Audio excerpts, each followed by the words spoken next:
Hello friends, in today's lesson we are going to discuss PPDT। जो students हैं जिनका SSB scheduled है या जिन जो प्लानिंग कर रहे हैं उनका रिटर्न हो सकता है मे बी फॉर द एपकैट और CDS या NDA के लिए या फिर टेक्निकल एंट्री स्कीम होता है और कई बारी आप कॉलेज प्लेसमेंट में भी आपको सेलेक्ट किए जाते हैं and you have to appear for the interview direct right.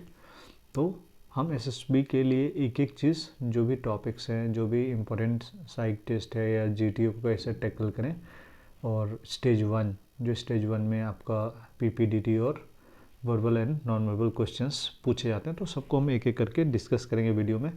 In today's lesson we are going to do PPDT। आपको बता दूं friend, I have cleared SSB for the AFCAT in 2014 right from 3FSB Gandhinagar. तो मैं आपको सही guidance दे सकता हूँ, बाकी you have to just so in today's lesson we are going to PPDT and it is one of the most important part of your stage 1 जो screening test होता है। PPDT is your picture perception and description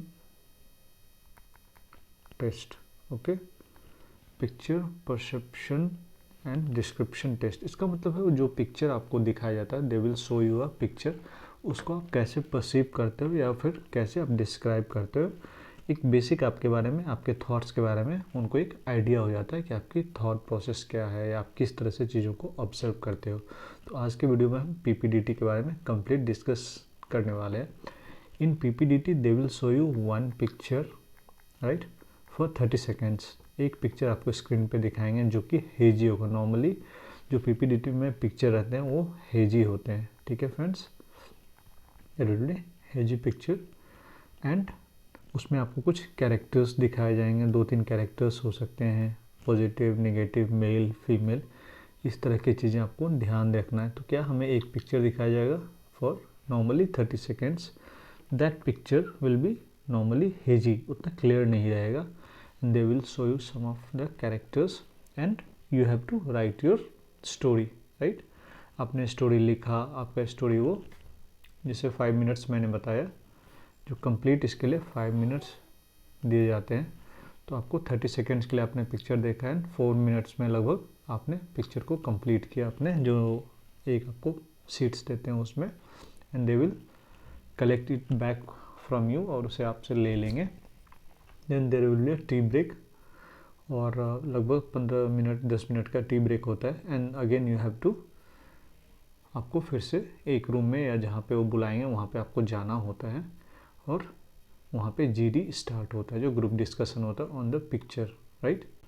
तो यहाँ पे आपको बता दूँ friends, जो टी ब्रेक होता है उसमें आपको नॉर्मली 1-2 जो आपने जो पिक्चर बनाए हैं उसमें कुछ एडिशन टू वैल्यू एडिशन, क्या और ऐड कर सकते हैं इस पिक्चर में, वो आपको सोच लेना है यहाँ पे जो आपका टी ब्रेक होगा, ठीक है।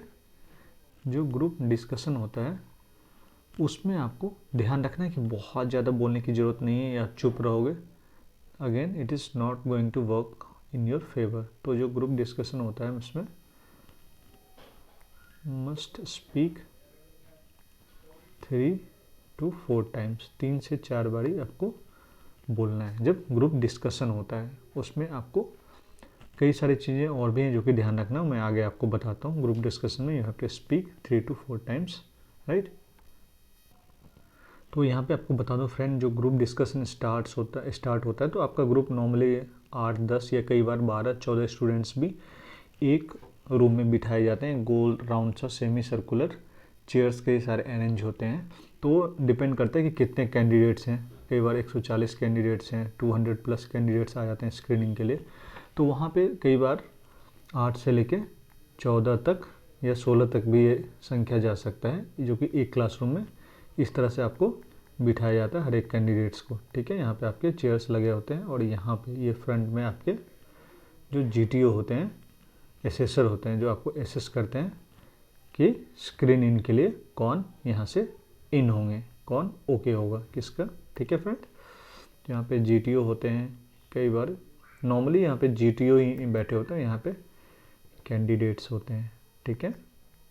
जो जिन्होंने यहाँ पे क्या, जो ग्रुप डिस्कशन स्टार्ट होता है तो आपको जो पिक्चर दिखाया गया था आपने स्टोरी लिखा है तो सभी यहाँ डिस्कशन करना शुरू करते हैं, सभी करते हैं, पार्टिसिपेशन सबका रहता है। और आपको यहाँ पे बता दो फ्रेंड स्टार्ट कैसे करना है, तो आप ऐसे कर सकते हो। Friends, we all agree that we have identified characters in the picture shown to us. It appears a group of young people are happily involved in some activity, creative activity. तो नॉर्मली जो जिस तरह से आप start करोगे या जो आपका स्टोरी रहेगा, it must be positive story, ठीक है फ्रेंड।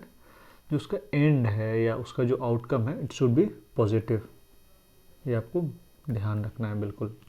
या फिर अदरवाइज ऐसे भी आप कर सकते हो, as a dynamic candidate we have made, और आप कह सकते हो we have written many stories on the picture shown to us, my friend have come up with good ideas related to. आप 2-3 पॉइंट बोल दो, हो सकता है जो मैंने आपको बोला 3 से 4 बार आपको जो बोलना है उसमें क्या है, उसके लिए आपको मैं बता रहा हूँ। पहला हमने ये बोल दिया इसमें इतने कैरेक्टर्स दिखाए गए, they are happily involve in some creative activity. या फिर आप बता सकते हो कि इस तरह के आइडियाज़ आए, किसी ने बताया इलेक्शन चल रहा है, इलेक्शन के ऊपर किसी ने स्टोरीज बनाए, ठीक है। किसी ने क्या बताया, कोई नया न्यू टेक्नोलॉजी आई है, हो सकता है खेती में, या इस तरह के कोई नया टेक्नोलॉजी आया है, इस तरह के कुछ भी हो सकते हैं, तो इसको भी आप बोल सकते हो, ठीक है। आपको बता दो फ्रेंड, इसके अलावा जो यहाँ पे ध्यान देना है that is value addition. Value addition भी बहुत इंपॉर्टेंट हो जाता है। जो वैल्यू एडिशन है इसमें adding sensible points, adding sensible points, आप अपने to your story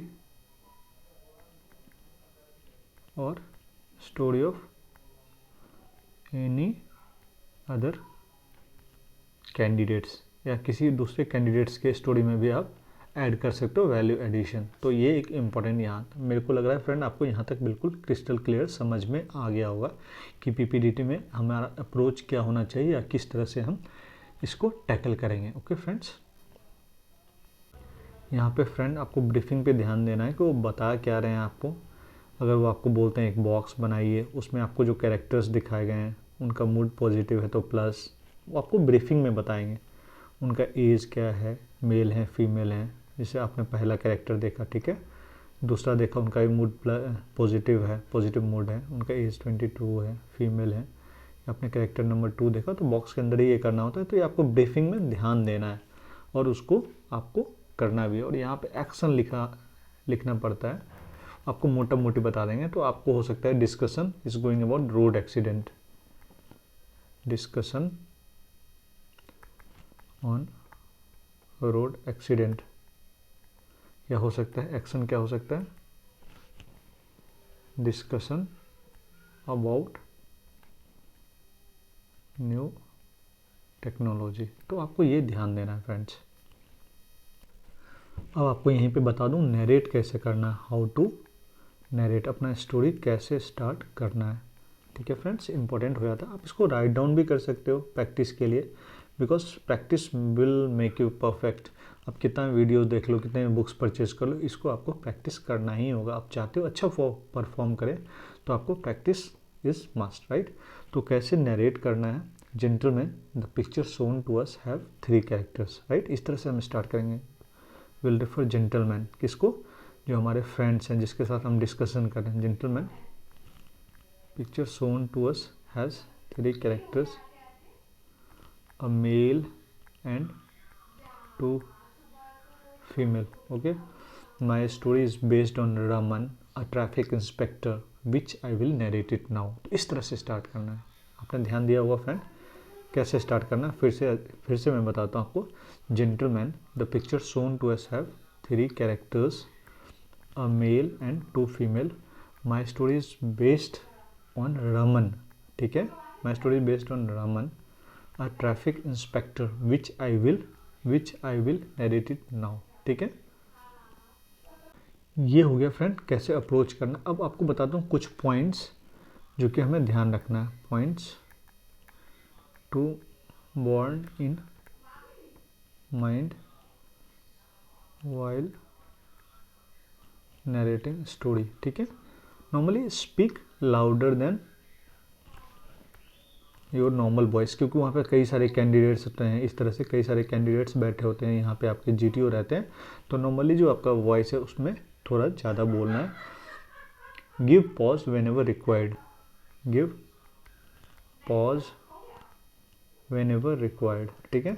story should be finished with in a minute, story बहुत लंबा नहीं ले जाना है, story should be finished with in a minute. तो ये कुछ चीज़ें ध्यान रखना है। क्या क्या ध्यान रखना है? Normally speak louder than your normal voice, give pause when ever required, should speak with confidence, आपको कॉन्फिडेंस से बोलना है, लगना चाहिए कि आपकी स्टोरी में दम है, आप उसको अच्छे से रिप्रेजेंट कर पा रहे हो। तो ये प्रैक्टिस से आएगा, if you have not practised well, ठीक है। तो ये आपको ध्यान रखना है, ज़्यादा से ज़्यादा प्रैक्टिस करोगे तो आप अच्छा बोल पाओगे, एंड आप जो एक्सप्रेस करना चाह रहे हो उसको आप सही तरीके से वहाँ पे एक्सप्रेस भी कर पाओगे। Story should be finished with in a minute, बहुत लंबा नहीं बोलना है, और एक कंक्लूजन पे एक तरह से आपने क्या बनाया तो क्या उसका आउटकम है, पॉजिटिव आउटकम, वो आपको दिखाना है।